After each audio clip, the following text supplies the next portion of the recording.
Hello friends. आज इस video में हम डीसी नेटवर्क एंड थ्योरी से रिलेटेड 20 इंपॉर्टेंट एमसीक्यूज को सॉल्व करेंगे। ये सारे क्वेश्चन जो है जेवी गुप्ता के इलेक्ट्रिकल ऑब्जेक्टिव इंजीनियरिंग बुक से लिए गए हैं, जिसका 9th एडिशन है।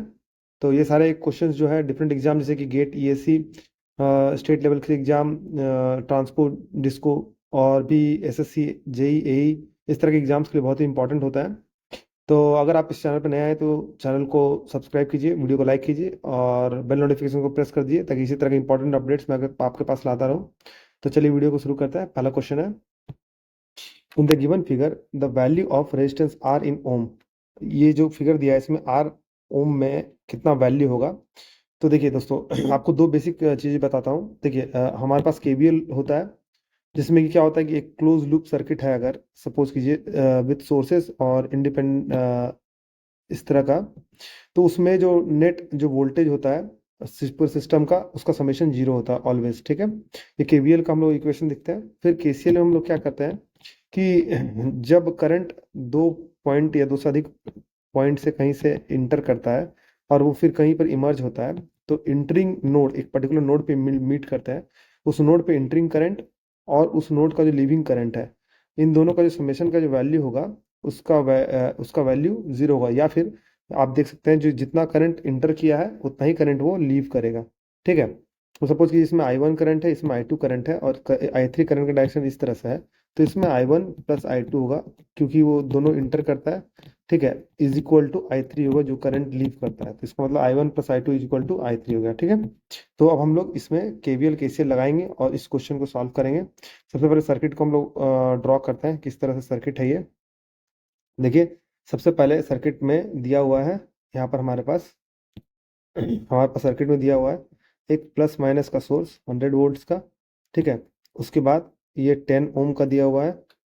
ठीक है, इस नोड पे वोल्टेज कुछ भी नहीं दिया हुआ है, हम लोग इस नोड पे वोल्टेज वी कंसिडर करते हैं। ठीक है, उसके बाद यहाँ पर हम लोग ये 10 ओम दिया हुआ है रेजिस्टेंस का वैल्यू, इस रेजिस्टेंस का वैल्यू आर दिया हुआ है। ये जो करंट है वो है 2 एम्पियर। ठीक है, और इस तरह का नोड दिया हुआ है। ठीक है, तो हम लोग यहाँ पर वैल्यू वी कंसिडर करते हैं, वोल्टेज का वैल्यू इस नोड पे हम लोग जीरो कंसिडर करते हैं वोल्टेज का वैल्यू। अब हम इसको सॉल्व करते हैं। तो हम लोग क्या करेंगे, सबसे पहले केसीएल लगाएंगे। केसीएल यानी क्या, इस नोड पे निकाल लगाएंगे केसीएल। करंट यहाँ पर जो इंटर कर रहा है वो करंट यहाँ और यहाँ दोनों के एडिशन के बराबर होगा, लीव के बराबर होगा। ठीक है, तो करंट जो यहाँ पर इंटर कर रहा है उसको हम लोग क्या लिखेंगे, देखिए ये पोटेंशियल 100 है, ये पोटेंशियल वी है, तो दोनों की जो पोटेंशियल डिफरेंस क्या होगा, 100 माइनस वी। ठीक है, डिवाइडेड बाई 10। ये है हमारा current entering, is equal to क्या हो जाएगा, ये करंट लीविंग यानी 2 एम्पियर प्लस ये जो करंट यहाँ पर यानी कि v माइनस जीरो, इसके बीच में डिफरेंस डिवाइडेड बाई 10 यानी कि v डिवाइडेड बाई 10। ठीक, इसको अगर हम लोग सॉल्व करेंगे तो हमारे पास 10 कैंसिल हो जाएगा, ये 20 हो जाएगा, और इसको अगर हम लोग सॉल्व करेंगे तो v का जो वैल्यू हमें मिलेगा वो मिलेगा 40 वोल्ट। ठीक है, तो अब हमको इसमें रेजिस्टेंस r का वैल्यू पूछ रहा है। ठीक है, तो उस रेजिस्टेंस r का वैल्यू हम लोग कैसे निकालेंगे। तो जो रेजिस्टेंस आर का जो वैल्यू है, वो रेजिस्टेंस आर का वैल्यू कैसे निकलेगा, रेजिस्टेंस आर का वैल्यू निकलेगा इसके बीच, इस नोड के बीच में पोटेंशियल डिफरेंस है वो कितना आएगा 40, क्योंकि 40 वोल्ट है यहाँ पर। 40 divided by R is equal to 2 ampere, इस ब्रांच के थ्रू 2 एम्पियर फ्लो करता है। तो इसका मतलब है क्या, ये क्या आ जाएगा, ये आ जाएगा हमारा 40 minus zero divided by 2 is equal to क्या आ जाएगा, 20 ओम। ठीक है, तो इसमें वैल्यू क्या आ जाएगा, हमारे पास 20 ओम वैल्यू आ जाएगा। ठीक, तो इस तरह से हम लोग निकाल सकते हैं। तो रेजिस्टेंस का वैल्यू क्या आएगा, 20 ओम। तो अभी आप इसमें देखिए जो इसमें रेजिस्टेंस का जो वैल्यू है वो क्या है, 20 ओम है। ठीक है, तो इसमें डी ऑप्शन सही हो जाएगा। आइए देखते हैं नेक्स्ट क्वेश्चन को। नेक्स्ट क्वेश्चन बोल रहा है the value of resistance R shown in the given figure is, R जो शो कर रहा है उसमें क्या हो जाएगा, उसका वैल्यू हो जाएगा। तो देखिए हम लोग केसीएल लगाते हैं, इस पॉइंट को हम लोग वी कंसिडर करते हैं। ठीक है, तो अब इसमें देखिए हम लोग इस नोड पे केसीएल लगाएंगे, तो यहाँ पर जो करंट एंट्री हो रहा है वो करंट, यहाँ करंट जो लीव हो रहा है और इस करंट को लीव हो रहा है उसके एडिशन के बराबर होगा। इसका मतलब है क्या कि हमारा क्या हो जाएगा वैल्यू 50 माइनस वी, इन दोनों के बीच potential difference divided by 6 is equal to क्या हो जाएगा, 50 माइनस वी डिवाइडेड बाई 6। ये हमारा करंट एंटरिंग है, करंट लीविंग क्या हो जाएगा, v माइनस जीरो, क्योंकि हमने इसका पोटेंशियल जीरो माना है, डिवाइडेड बाय 7 प्लस ये जो एम्पियर करंट है 4 है। ठीक, इसमें हम लोग अगर v को सॉल्व करेंगे तो v का जो वैल्यू आएगा वो कितना आएगा, 14 वोल्ट। आप लोग सॉल्व कर लीजिएगा। ठीक है, ये तो कॉन्सेप्ट है। तो अब हमको इसमें रेजिस्टेंस का वैल्यू निकालना है, तो इसके अक्रॉस करंट 4 एम्पियर है, रेजिस्टेंस आर है, इसका जो वोल्टेज का वैल्यू 14 है, इसका मतलब है कि इस रेजिस्टेंस का वैल्यू क्या आ जाएगा, इस रेजिस्टेंस का वैल्यू हो जाएगा आपका वी पोटेंशियल यहाँ पर V minus zero divided by 4 ampere, यानी कि ये आ जाएगा आपका 14 डिवाइडेड बाय 4, यानी कि ये आएगा 3.5 ओम। तो इसका मतलब इसमें आंसर क्या हो जाएगा, ए 3.5 ओम हो जाएगा। ठीक है, नेक्स्ट क्वेश्चन देखते हैं। In the circuit shown in figure what value of R will result in I equal to 4 ampere, I equal to 4 ampere किस वैल्यू पे लाई करेगा, इसमें हमको निकालना है। ठीक है, तो इस सर्किट को हम लोग फिर से वापस से ड्रॉ करते हैं। इस सर्किट को आप याद रखिएगा 100 वोल्ट है, 12 ओम है और आई एस है। तो ठीक है, हम लोग इसको वापस से ड्रॉ करते हैं। हम लोग इसको अगर ड्रॉ करेंगे तो ये क्या आएगा हमारे यहाँ पर, ये जो वैल्यू है डीसी में कितना दिया है 100 वोल्ट। ठीक है, ये जो रेजिस्टेंस है ये रेजिस्टेंस है 12 ओम। ठीक, ये जो करंट यहाँ पर जो इंटर हो रहा है उसको लिखा गया है आई एस। ठीक है, ठीक, ये है हमारा नोड। इस नोड में यहाँ पर जो रेजिस्टेंस है वो है 14 ओम। ठीक है, इस पॉइंट को वोल्टेज को हम लोग क्या मान लेंगे, वी मान लेंगे। ठीक है, उसके बाद ये जो करंट है ये है 4 एम्पियर और ये जो रेजिस्टेंस है वो है आर। ठीक है, और इस पॉइंट को हम लोग वी मानेंगे। ठीक है, अब हम लोग केसीएल लगाते हैं इस पॉइंट पे। तो केसीएल लगाएंगे तो सबसे पहले इंटरिंग करंट आई एस, तो वो क्या हो जाएगा 100 माइनस यहाँ का पोटेंशियल क्या है वी डिवाइडेड बाय 12 ओम, ये इसका करंट है। ठीक है, is equal to current leaving, leaving क्या हो जाएगा 4 एम्पियर प्लस ये जो करंट लीव कर रहा है यहाँ से उसका क्या वैल्यू हो जाएगा V minus zero divided by 14। ठीक है, तो इसमें हम लोग क्या लेंगे इसको सॉल्व करेंगे, 100 माइनस वी डिवाइडेड बाय ये हो जाएगा आपका 6 इज इक्वल टू ये हो जाएगा हमारा 14 into 4 plus V divided by 7। ठीक है, उससे हम लोग वी को कैलकुलेट करेंगे। ठीक, तो वी को कैलकुलेट करेंगे तो वी का वैल्यू क्या आएगा इसमें, वी का वैल्यू आएगा 28 वोल्ट्स। ठीक है, वी का वैल्यू 28 वोल्ट्स आया, तो अब हमको इसको रेजिस्टेंस निकालना है। तो रेजिस्टेंस कैसे निकलेगा, ये वी माइनस जीरो। ठीक है, तो 28 minus zero 28 volt divided by 4 ampere से यहाँ से जा रहा है, तो 28 डिवाइडेड बाय 4 यानी कि ये आएगा 7 ओम। ठीक है, तो अब हम देखते हैं इसमें 7 ओम ऑप्शन किसमें है, तो इसमें बी ऑप्शन सही है, तो बी 7 ओम्स आएगा। ठीक है, हम नेक्स्ट क्वेश्चन देखते हैं। In the figure given below the value of R, R का वैल्यू क्या आ जाएगा इस फिगर के अकॉर्डिंग में, आर का वैल्यू क्या होगा ये देखना है हमें। ठीक है, तो सिंपली हम लोग क्या कर सकते हैं दोस्तों, ये जो दो ब्रांचेस है ये दो ब्रांचेस आपस में क्या है पैरेलल में है, तो इन दोनों का इक्विवेलेंट रेजिस्टेंस हम लोग निकाल सकते हैं। तो इक्विवेलेंट रेजिस्टेंस क्या आएगा 5 ओम। ठीक है, और आर का वैल्यू आर हो जाएगा, तो इसका मतलब है क्या कि 100 इज इक्वल टू हम लोग क्या लिखेंगे, इसके अक्रॉस जो करंट फ्लो कर रहा है 8 एम्पियर आएगा इनटू आर, इसके साथ अब सीरीज में आएगा इनका इक्विवेलेंट, तो 8 आर प्लस 5। ठीक, तो 8 इंटू 5 40 होता है, 40 100 के उधर गया तो 60, तो इसका मतलब 60 divided by 8 is equal to R आएगा, तो आर का वैल्यू क्या हो जाएगा 7.5। ठीक है, तो इसमें सी ऑप्शन सही हो जाएगा। ठीक है, नेक्स्ट क्वेश्चन देखते हैं। RA and RB are the input resistances of the circuit as shown in below. The circuit is extended infinitely in the direction shown. Which one of the following statement is true? इसमें से कौन सा statement true है, तो देखिए ये एक infinite network, तो इसमें हम लोग इसका इक्विवेलेंट निकालने का ट्राई करते हैं दोस्तों। तो उसमें कैसे इक्विवेलेंट निकालने का ट्राई करेंगे, देखिए ये जो RA है इसका दो टर्मिनल हम लोग यहाँ पर कंसिडर करते हैं A एंड B। ठीक है, अब इस दोनों टर्मिनल को यहाँ पर हम मार्क करते हैं, A हुआ और ये हुआ B।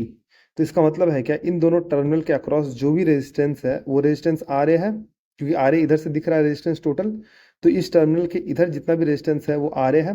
तो ये टर्मिनल और ये टर्मिनल आपस में पैरेलल है ना। तो इसका मतलब है क्या कि दो टर्मिनल अगर आपस में पैरेलल होते हैं तो ये रेजिस्टेंस 1 ओम के साथ ये आर ए पैरेलल हो जाएगा। तो इसके इक्विवेलेंट रेजिस्टेंस को हम लोग कैसे ड्रॉ कर सकते हैं, हम लोग इसको ऐसे ड्रॉ कर सकते हैं कि जो हमारा आर बी जो हमें हमें दिख रहा है वो हमें क्या दिख रहा है 1 ओम है हमारा यहाँ पर, और जो हमारा आर ए है उसके साथ पैरेलल है, क्योंकि वही दो टर्मिनल ए और बी आपस में कनेक्टेड है, अक्रॉस है, तो ये है आर ए।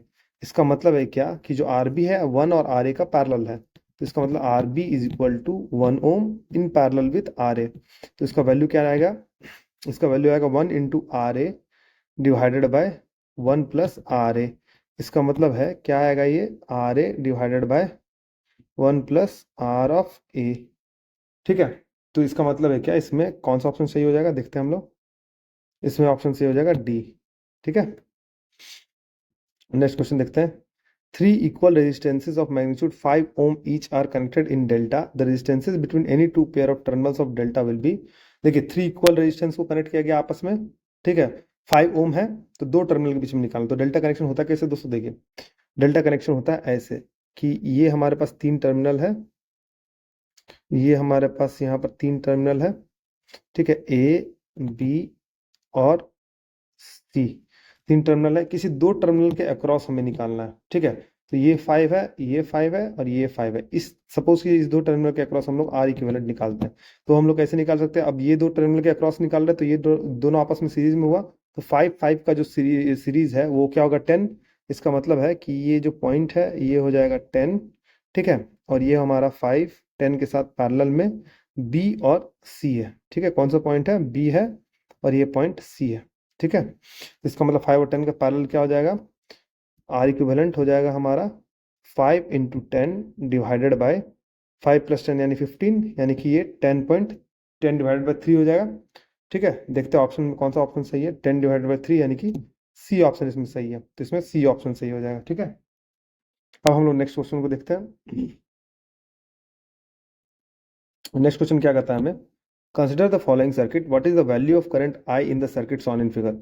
करंट आई का वैल्यू क्या होगा, देखिए इसमें ये क्लासिक केस ऑफ एग्जांपल है दोस्तों व्हीटस्टोन ब्रिज का। देखिए व्हीटस्टोन ब्रिज क्या कहता है, अगर हम ये टर्मिनल इस टर्मिनल को पकड़े तो व्हीटस्टोन ब्रिज का केस टिपिकल क्या होता है, अगर ये दो टर्मिनल कॉमन है तो अगर इसका और इसका मल्टीप्लिकेशन और इसका मल्टीप्लिकेशन इक्वल है तो ये जो टर्मिनल है ये नलीफाइड हो जाएगा, इसका वैल्यू कुछ नहीं आएगा, ये ओपन आएगा, ठीक है। बैलेंस व्हीटस्टोन ब्रिज के केस में यही होता है कि अगर यहाँ पर एक रेजिस्टेंस है, यहाँ पर एक रेजिस्टेंस है, ब्रिज बना रहा हुआ रेजिस्टेंस, यहाँ एक रेजिस्टेंस है, यहाँ एक रेजिस्टेंस है और यहाँ पर एक रेजिस्टेंस है, तो इन दोनों पॉइंट के बीच में अगर ये कॉमन है तो अगर इसका और इसका मल्टीप्लिकेशन और इसका मल्टीप्लिकेशन इक्वल है तो ये नलीफाई हो जाएगा, यानी कि ये ओपन सर्किट आ जाएगा, ठीक है। इसे बैलेंस व्हीटस्टोन ब्रिज कहते हैं, ठीक है, ये इसका फंडा है।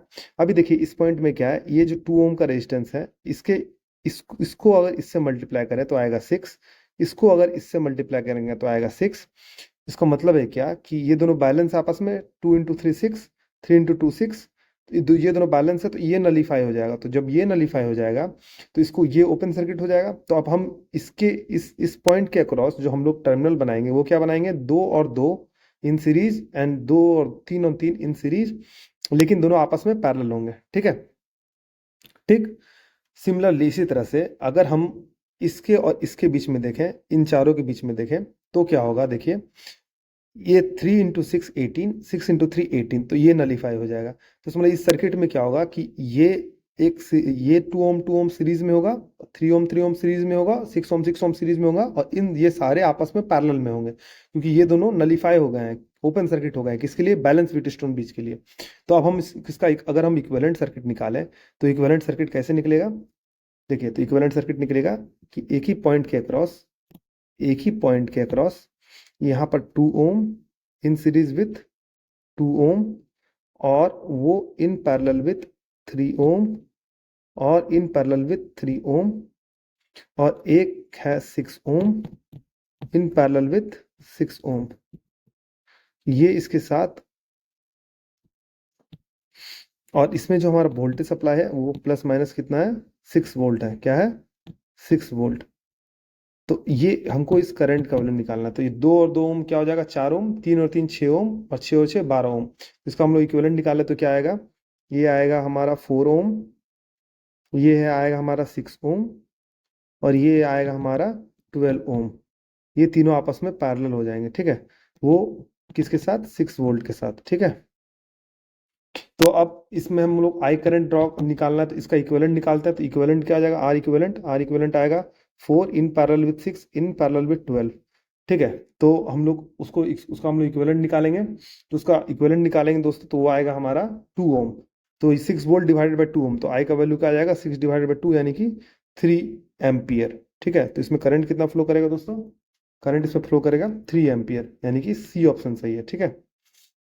नेक्स्ट क्वेश्चन देखते हैं, what is the potential drop across 80 ohm resistor in the figure. 80 ohm के रेजिस्टर के अक्रॉस पोटेंशियल डिफरेंस क्या आएगा, ये देखना है हमें। तो 80 ओम के रेजिस्टेंस के अक्रॉस क्या आएगा, तो देखिए voltage simply voltage division rules चलते हैं, ये जो वोल्टेज ये हमारा 25 वोल्ट दिया हुआ है, तो ये जो वोल्टेज का जो डिवीजन होता है उसके रूल के हिसाब से जो 80 ओम के अक्रॉस जो वोल्टेज आएगा उसको V80 लिखते हैं, वो क्या आ जाएगा, उसी रेजिस्टेंस के करस्पॉन्डिंग हुआ 80 डिवाइडेड बाय 80 प्लस 20 इंटू 25, यानी कि 80 into 25 divided by 100, 4 times cut गया, ये 20 आ गया। इसका मतलब इसके अक्रॉस जो वोल्टेज आएगा वो क्या आएगा, 20।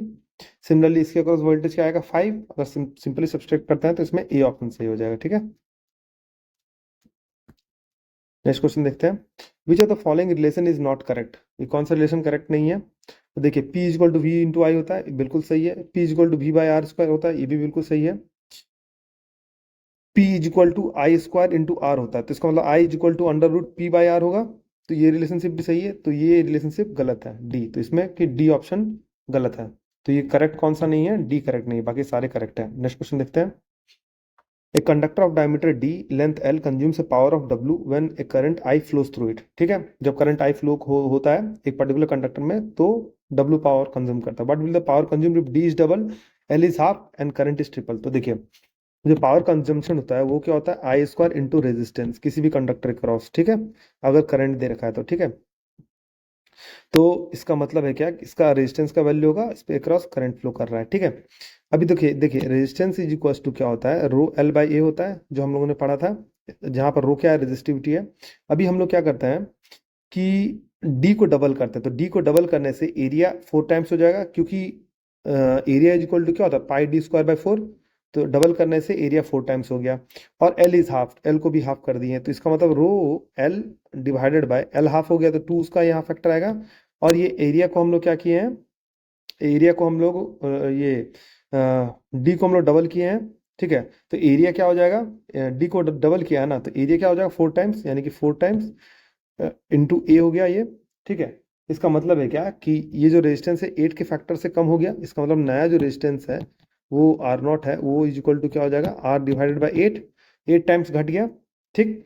अब करंट को भी ट्रिपल किया गया, तो पावर कंजम्पशन क्या होगा, करंट को ट्रिपल किया तो 9 टाइम्स आई स्क्वायर होगा इंटू, अब रेजिस्टेंस कितना हो गया, डिवाइडेड बाई 8 हो गया। इसका मतलब है क्या कि जो पहले का पावर है, वो जो नया पावर एन पी एन लिखते हैं, वो पहले का पावर क्या है, आई स्क्वायर आर, यानी कि वो डब्ल्यू है, यानी कि 9/8 डब्ल्यू। तो देखिए इसमें ऑप्शन कोई भी सही नहीं है, ठीक है। तो इसका मतलब है क्या, इसमें नन ऑफ द अबव होगा, तो ये स्टार मार्क क्वेश्चन है, इसमें none of the above option option सही होगा, ठीक है। नेक्स्ट क्वेश्चन देखते हैं, when a resistor R is connected to a current source, it consumes a power of 18 watt। एक करंट सोर्स से हम लोग कनेक्ट करते हैं, करंट सोर्स कैसा होता है, इस तरह का होता है, उससे अगर हम लोग R को कनेक्ट करते हैं तो कितना पावर कंज्यूम करता है, 18 वाट, यानी इसके क्रॉस पावर डिसिपेशन कितना है, 18 वाट, ठीक है। when the same R is connected to a voltage source having the same magnitude as the current source, यानी I का जो वैल्यू होगा वही V का वैल्यू होगा मैग्नीट्यूड में, ठीक है। The power absorbed is 4.5 watt, power कितना एब्जॉर्ब कर रहा है, 4.5 वाट, ठीक है। Magnitude the current source and value of R, current source का मैग्नीट्यूड क्या है, वैल्यू आर क्या है। तो देखिए सबसे पहले देखिए आई स्क्वायर करंट को लगाया इंटू आर, पावर कितना कंज्यूम किया, 18 वाट। तो इसका मतलब है क्या कि आई को हम लोग क्या लिख सकते हैं, आई को हम लिख सकते हैं under root 18 divided by R. तो पहला पॉइंट हमारा ये आया, ठीक है। तो हम लोग आई को क्या लिख सकते हैं, आई को इसमें हम लोग लिख सकते हैं, आई को हम लोग लिख सकते हैं इसमें, आई को हम लोग लिख सकते हैं under root 18 divided by R, ठीक है। ये आई का वैल्यू आया। अच्छा फर्दर देखिए, same magnitude of voltage source है, तो V square divided by R कितना कंज्यूम हुआ, 4.5, ठीक। तो इसका मतलब V square is equal to 4.5 R हुआ। तो v इज इक्वल, तो फिर उसका मतलब है क्या कि हमारा जो 18/r था, आई और v सेम है, तो I square equal to 18 divided by R है, तो ये हो गया आपका 4.5 इंटू आर, ठीक। तो उससे हम लोग आर स्क्वायर को निकाले, तो आर स्क्वायर 4, तो इसका मतलब आर इज इक्वल टू क्या आएगा, इसमें 2 आएगा। अब आर इज इक्वल टू 2 आया, तो इसका मतलब है क्या कि आई इज इक्वल टू हम लोगों ने क्या कंसिडर किया था, 18 डिवाइडेड बाय आर, यानी कि 18 डिवाइडेड बाय आर को हम लोगों ने क्या लिया, 2, यानी कि ये आएगा अंडर रूट 9, यानी कि ये आएगा वैल्यू 3। तो इसका मतलब करंट का वैल्यू 3 आएगा और रेजिस्टेंस का वैल्यू 2 आएगा। अब आइए देखते हैं इसमें क्या ऑप्शन सही है, करंट का वैल्यू 3 और रेजिस्टेंस का वैल्यू 2, यानी कि बी ऑप्शन सही है, ठीक है। नेक्स्ट क्वेश्चन देखते हैं, two bulbs of 100/250 watt and 150 watt divided by 250 are connected in series across a supply of 250 watt। The power consumed by the circuit is, देखिए इसकी वोल्टेज रेटिंग दोनों की सेम है और सप्लाई की भी रेटिंग सेम है। तो अब हमें क्या निकालना है इसमें, सर्किट के अक्रॉस जो पावर कंज्यूम, यानी जो सर्किट पावर कंज्यूम करेगा उसका वैल्यू हमें निकालना है, ठीक है। तो सपोज कीजिए हम लोग इसमें क्या करते हैं, इसमें हम लोग 2 बल्ब लेते हैं, ठीक है। इस तरह से 2 बल्ब को ड्रॉ करते हैं, ठीक है। ये 2 बल्ब को हमने ड्रॉ किया, एक का रेजिस्टेंस है R1 है, एक का रेजिस्टेंस है R2 है, ठीक है। हम लोग इसमें 250 वोल्ट का सप्लाई दिया है प्लस माइनस, ठीक है। ये सप्लाई हमने इसमें दिया है, ठीक।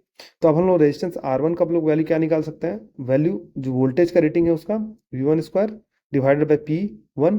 तो इसका मतलब इसका वोल्टेज का क्या है 250 का whole square divided by P1 है 100, है ना। तो इससे हम लोग निकालेंगे तो वैल्यू क्या आएगा, ये R1 का वैल्यू आएगा 625। सिमिलरली R2 को हम लोग क्या लिख सकते हैं, V2 का whole square divided by P2, ठीक है। तो इससे हम लोग वैल्यू निकालेंगे तो V2 एंड 250 का होल स्क्वायर और ये 150, उसको डिवाइड करेंगे तो वैल्यू आएगा 416.67, ठीक है। ये R1 और R2 का वैल्यू हमें निकल गया, ठीक। अब ये दोनों रेजिस्टेंस सीरीज में है तो इसका मतलब R इक्विवेलेंट क्या आ जाएगा इसका, R1 प्लस R2। इसका मतलब है क्या, R1 है हमारे पास 625 प्लस R2 है हमारे पास 416.67। इसका हम लोग एडिशन करेंगे तो जो वैल्यू आएगा वो आएगा 1041.67, ठीक है। R इक्विवेलेंट निकल गया। अब सिंस वोल्टेज अक्रॉस जिसके इसके अक्रॉस जो वोल्टेज है 250 वोल्ट है, तो पावर इज इक्वल टू क्या हो जाएगा, V square divided by R. इसका मतलब है कि वी क्या है हमारा 250 है, तो 250 का whole square divided by R. R क्या है 1041.67। इसको हम लोग डिवाइड करेंगे तो लगभग लगभग जो ये वैल्यू आएगा 59.99, यानी कि वो 60 वाट के करीब आएगा। तो इसमें बी ऑप्शन सही हो जाएगा, ठीक है। नेक्स्ट क्वेश्चन देखते हैं। Two incandescent lights bulbs of 40 watt and 60 watt rating are connected in series across the mains। Mains के अक्रॉस कनेक्ट किया गया है। तो इसमें से क्या होगा, the bulb together consume 100 watt, 50 watt, 60 watt bulb glows brighter और 40 वाट बल्ब ग्लोज ब्राइटर। इसमें से क्या आंसर सही होगा, ठीक है। देखिए अभी हम लोग को पता है कि जो हमारा पावर होता है वो क्या होता है, V square divided by R. मान लीजिए कि जो रेजिस्टेंस है 40 वाट के बल्ब का, उसका R40 हम लोग उसको लिखते हैं, और रेजिस्टेंस है जो 60 वाट बल्ब का, उसको हम R60 लिखते हैं, ठीक है।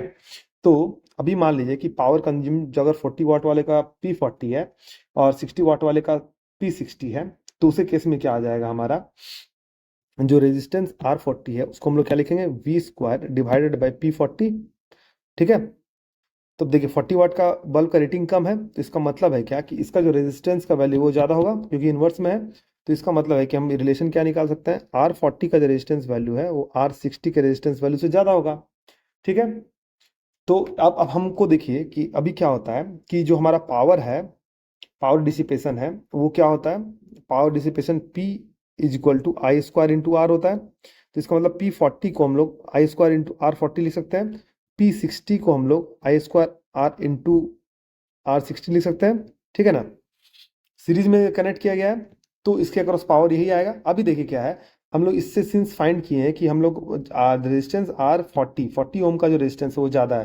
तो इस सर्किट में अगर सीरीज में कनेक्टेड तो करंट तो दोनों के लिए सेम है, लेकिन जिसमें रेजिस्टेंस का वैल्यू हायर होगा इसका मतलब वो ज़्यादा एनर्जी डिसिपेट करेगा। तो इसमें से 40 वाट है, 40 वाट वाला जो बल्ब है उसका रेजिस्टेंस का वैल्यू ज़्यादा है, तो इसका मतलब वो 40 P40 जो है वो P60 के मुकाबले ज़्यादा पावर डिसिपेट करेगा। ज़्यादा पावर डिसिपेट करने का मतलब क्या होता है कि वो ज़्यादा ग्लो करेगा। इसका मतलब है क्या कि power P40 what is greater than power P60 वाट, ठीक है। तो ये ज़्यादा एनर्जी डिसिपेट करेगा, तो जो ज़्यादा एनर्जी डिसिपेट करेगा वो ज़्यादा ग्लो करेगा। इसका मतलब आपकी डी ऑप्शन सही है। नेक्स्ट क्वेश्चन देखते हैं। नेक्स्ट क्वेश्चन है हमारे पास, how many 200 watt by 220 volt incandescent lamp connected in series would consume the same total power as a single incandescent lamp। कितना कितना incandescent lamp जो है 200 वाट डिवाइड बाई 220 वोल्ट का है, उसको सीरीज में कनेक्ट करें जिससे कि सेम पावर कंजम्पशन होगा, ठीक है। मान लीजिए कि हम लोग n नंबर को कनेक्ट करते हैं, ठीक है। अभी देखिए एक कंडेंसेंट का जो रेजिस्टेंस है उसको कंडेंसेंट इनकैंडेसेंट बल्ब का जो रेजिस्टेंस है उसको क्या लिख सकते हैं हम लोग, 220 वोल्ट का होल स्क्वायर डिवाइडेड बाय 200, ठीक है। तो इसका मतलब रेजिस्टेंस इसका आएगा 242। मान लीजिए कि n इस तरह से सीरीज में हम लोग करते हैं, तो इसका मतलब n इंटू जो रेजिस्टेंस है 242 टोटल इज इक्वल टू, हमारा रेजिस्टेंस का वैल्यू सेम होना जैसे केस में तभी वो सेम करेगा ना, सेम कंज्यूम करेगा पावर, क्योंकि हम लोग एक ही सीरीज में कनेक्ट करते हैं एक ही वोल्टेज से, और यहाँ पर भी वोल्टेज सेम है। तो इसका मतलब है क्या कि उसका रेजिस्टेंस क्या आएगा, उतने सारे बल्ब का एक साथ मिलाकर रेजिस्टेंस जो है वो क्या आएगा, सिंगल जो है इनकैंडेसेंट लैंप के बराबर होना चाहिए। तो इसका रेजिस्टेंस क्या आएगा वैल्यू, 220 का होल स्क्वायर डिवाइडेड बाय 100। अब इसको हम लोग कैलकुलेट करेंगे तो ये आएगा हमारा 484, ठीक है। तो इसका मतलब n इज इक्वल टू क्या आएगा 2, सिंपली डिवाइड हो जाएगा 2 से, यानी कि दो बल्ब को ऐसे कनेक्ट करने से सेम आएगा। देखिए इसमें कंसेप्ट यही है कि इतने सारे जो बल्ब्स है उन सभी का रेजिस्टेंस का समेसन इस एक सिंगल बल्ब के इक्वल होना चाहिए, तभी सेम वोल्टेज पे अगर हम लोग उसको कनेक्ट करें तो क्या होगा, दोनों का सेम पावर कंज्यूम होगा, ठीक है, सेम टोटल पावर कंज्यूम होगा। तो इस सीरीज में क्या होता है, आई स्क्वायर इंटू आर होगा। तो सेम रेजिस्टेंस का वैल्यू इक्वल होना चाहिए, ठीक है, अगर दो को कनेक्ट करें और सिंगल का, दोनों के केस में इक्वल होना चाहिए, तभी वो सेम पावर कंज्यूम करेगा। तो इसका मतलब एन इज इक्वल टू 2 हो जाएगा। डी ऑप्शन सही है, ठीक है। नेक्स्ट क्वेश्चन देखते हैं। A house served by 220 volt supply light is protected by a 9 ampere fuse. The maximum number of 60 watt bulb in parallel can be turned on is. देखिए 60 वाट का जो बल्ब है उसको पैरेलल में कनेक्ट किया गया है, बहुत सारे, ठीक है। तो हमें पूछ रहे हैं कितने ऐसे पैरेलल में कनेक्ट किए जा सकते हैं। तो देखिए मान लीजिए कि पैरेलल में इस तरह से कनेक्टेड है बल्ब को, इसमें सप्लाई दिया गया है, ठीक है।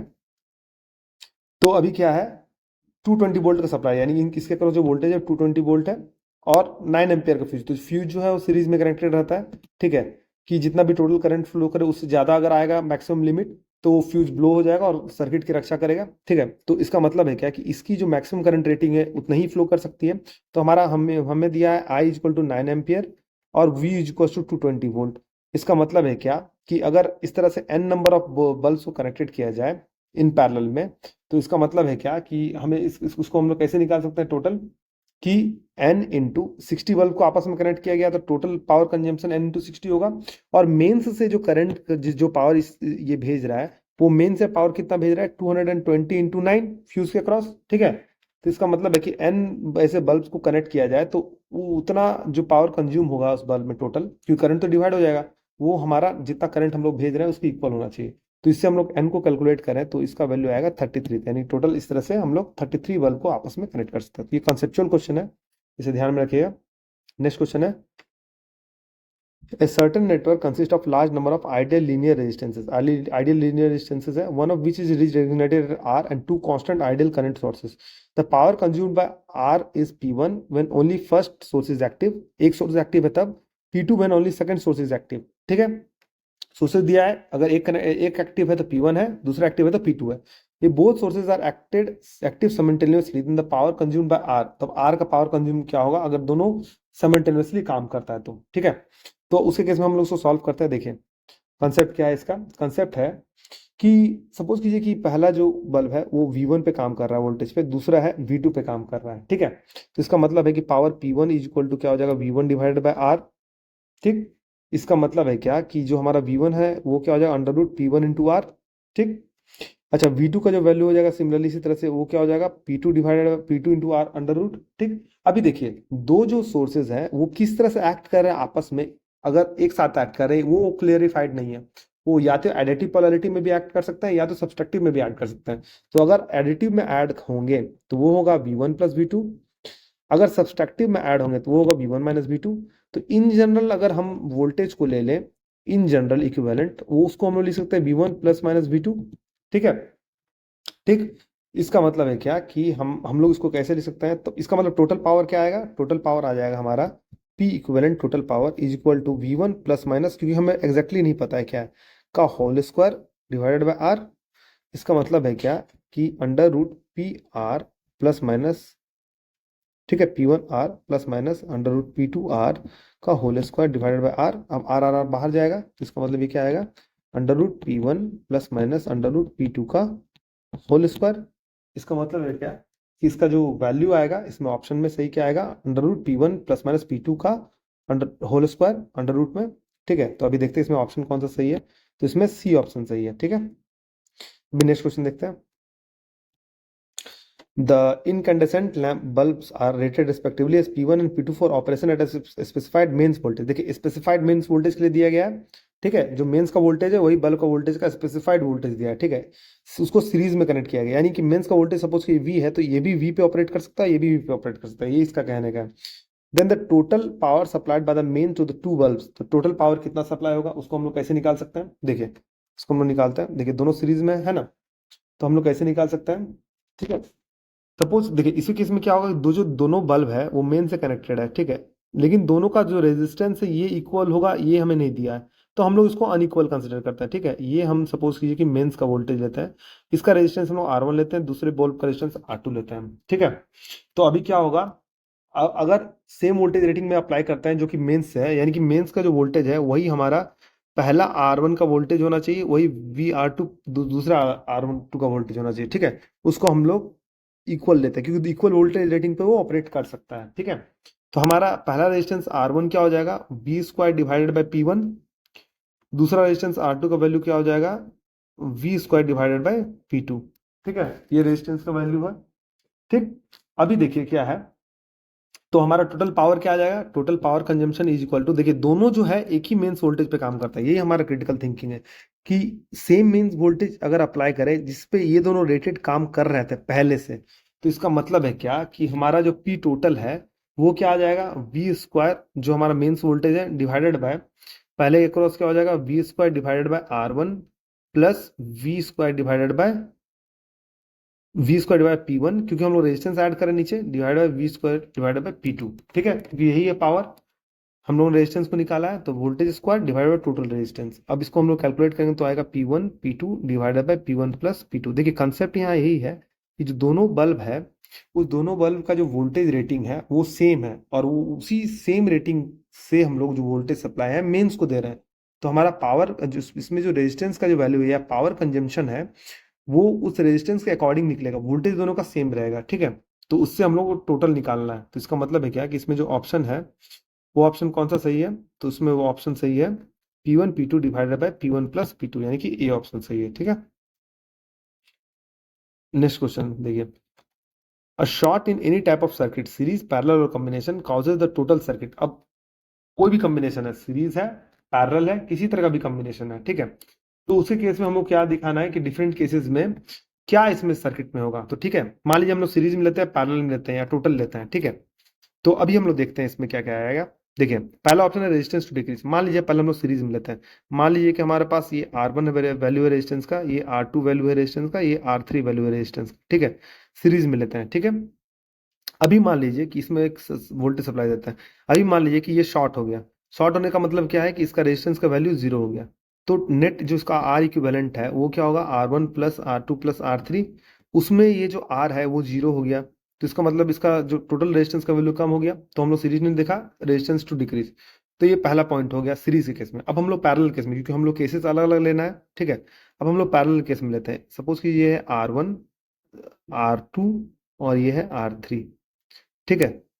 तो उसको हम लोग किसी वोल्टेज से कनेक्ट करते हैं। अभी मान लीजिए कि R1 शॉर्ट हो गया, तो जब R1 शॉर्ट हो जाएगा तो इसका मतलब है क्या कि टोटल सिस्टम का रेजिस्टेंस कम हो गया। आप लॉजिकली सोचिए, अगर ये शॉर्ट हो गया तो जो भी करंट यहाँ से आ रहा है वो यहाँ यहाँ इंटर नहीं करेगा, वो डायरेक्ट यहाँ से होते हुए यहाँ आ जाएगा, ठीक है। तो इसका मतलब करंट इसमें बहुत ही हाई फ्लो करेगा। अगर मान लीजिए पार्शियल भी शॉर्ट हुआ तो कुछ रेजिस्टेंस भी अगर मान लीजिए बहुत कम हुआ तब भी करंट बहुत हाई फ्लो करेगा, वो इस रेजिस्टेंस को जाएगा नहीं, तो इसका मतलब नेट रेजिस्टेंस सिस्टम का कम हुआ तभी तो करंट बढ़ा है। अगर हम लोग इसको इक्विवेलेंट के हिसाब से भी निकालें कि इसका वैल्यू कम होगा तो इक्विवेलेंट का भी वैल्यू कम हो जाएगा, ठीक है, क्योंकि इस रेजिस्टेंस का वैल्यू कम हो गया है, ठीक है। तो इसका मतलब है कि उसी केस में भी रेजिस्टेंस क्या हो जाएगा, घट जाएगा। अगर हम कॉम्बिनेशन में लेते हैं तो उसके साथ भी यही केस हो जाएगा, है ना। मान लीजिए हम लोग कॉम्बिनेशन में एक सीरीज लेते हैं और दो पैरेलल लेते हैं, और इसके केस में ये वैल्यू कम हुआ तो इसका मतलब नेट इक्विवेलेंट का वैल्यू कम हो जाएगा, क्योंकि ये दोनों आपस में ऐड हो रहा है। अगर इस ब्रांच में भी किसी का वैल्यू कम हुआ तो इसका मतलब इन दोनों के बीच में नेट रेजिस्टेंस का वैल्यू जीरो हो जाएगा, तो इसका मतलब है कि इसका नेट रेजिस्टेंस का वैल्यू कम हो गया। पहले पैरेलल रहता तो कुछ ना कुछ तो वैल्यू रहता, तो इसका मतलब कॉम्बिनेशन के केस में भी रेजिस्टेंस घट जा रहा है, तो इसका मतलब तीनों केस में रेजिस्टेंस को घटता है, ठीक है, ठीक।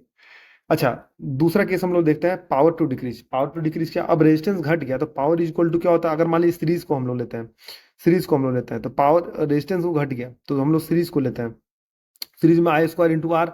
अभी रेजिस्टेंस घट गया इसके केस में तो इसका मतलब करंट का वैल्यू बढ़ गया, तो करंट का वैल्यू बढ़ गया तो ये स्क्वायर में बढ़ रहा है, ये आर एक फैक्टर में कम हो रहा है, तो करंट पावर तो घटेगा नहीं, पावर तो बढ़ ही जाएगा। अच्छा मान लीजिए पैरेलल का कॉम्बिनेशन लेते हैं, मान लीजिए कि पैरेलल में हम लोग लेते हैं, उसमें क्या होता है कि रेजिस्टेंस घट गया टोटल इक्विवेलेंट, तो उसमें वोल्टेज तो कांस्टेंट है, तो पावर इसके इसके केस में क्या होगा, V² डिवाइडेड बाय आर। अभी रेजिस्टेंस का वैल्यू घट गया, इसका मतलब पावर का वैल्यू बढ़ गया, तो दोनों केस में क्या होगा, पावर बढ़ जाएगा। इसका मतलब पावर टू डिक्रीज ये ऑप्शन गलत है, पहला सही है दूसरा गलत है। अब दूसरा गलत है तो इसका मतलब क्या, ये गलत हो जाएगा और ये गलत हो जाएगा। अब इसमें या इसमें से क्या आंसर होगा सही।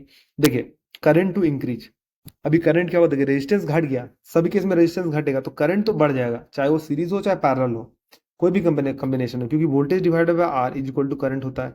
अब आर घट रहा है, वोल्टेज दोनों केस में फिक्स है, इसका मतलब है कि करंट करंट बढ़ेगा ही बढ़ेगा अगर कॉम्बिनेशन में लिया जाए। तो इसका मतलब है क्या, तो इसमें तीसरा ऑप्शन सही है, तो इसका मतलब 1 एंड 3 आंसर है, हमको 4 में जाने की जरूरत ही नहीं है, तो इसमें डी ऑप्शन सही है। ठीक है, तो इस तरह से हम लोग एनालाइज कर सकते हैं क्या आंसर सही होगा। ठीक है, which of the following is not a bilateral element. Bilateral element क्या होता है कि दोनों साइड में जो कंडक्शन उसका होता है उसके लिए प्रॉपर्टी सेम होता है। मतलब कि अगर रेजिस्टेंस है, अगर हम लोग पॉजिटिव वोल्टेज इधर अप्लाई करें और नेगेटिव इधर अप्लाई करें तो करंट जो फ्लो करेगा उसका मैग्नीट्यूड सेम होगा। इधर अप्लाई करें तो करंट डायरेक्शन चेंज होगा लेकिन उसका बिहेवियर चेंज नहीं होगा। तो इसका मतलब है क्या कि एक बायोलेटरल एलिमेंट है, कैपेसिटर केस में भी है, इंडक्टर केस में भी है, लेकिन कांस्टेंट करंट सोर्स जो है वो केवल एक ही डायरेक्शन फ्लो करेगा। अगर हम लोग करंट सोर्स को इधर लगाएं तो वो करंट इस रेजिस्टेंस के अक्रॉस इधर आएगा। ठीक है ना, तो ये एक पर्टिकुलर स्पेसिफिक डायरेक्शन में होगा, तो इसका मतलब है कि ये बायलेटरल एलिमेंट नहीं है। तो कांस्टेंट करंट सोर्स जो है बायलेटरल एलिमेंट नहीं है। Similarly the circuit having same properties in other direction is known as, same direction में है तो उसको हम लोग क्या बोलते हैं, तो हम लोग बोलते हैं उसको बायलेटरल में। सेम प्रॉपर्टी दोनों डायरेक्शन में है तो उसको हम लोग बायलेटरल बोलते हैं। ठीक है दोस्तों, अगर आपको वीडियो पसंद आए तो वीडियो को लाइक कीजिए, चैनल को फॉलो कीजिए, सब्सक्राइब कीजिए और बेल नोटिफिकेशन को प्रेस कर दीजिए ताकि इसी तरह के इंपॉर्टेंट अपडेट्स मैं आपके पास लाता रहूं। तो वीडियो में बने रहने के लिए धन्यवाद, मिलते हैं आपसे अगले वीडियो में।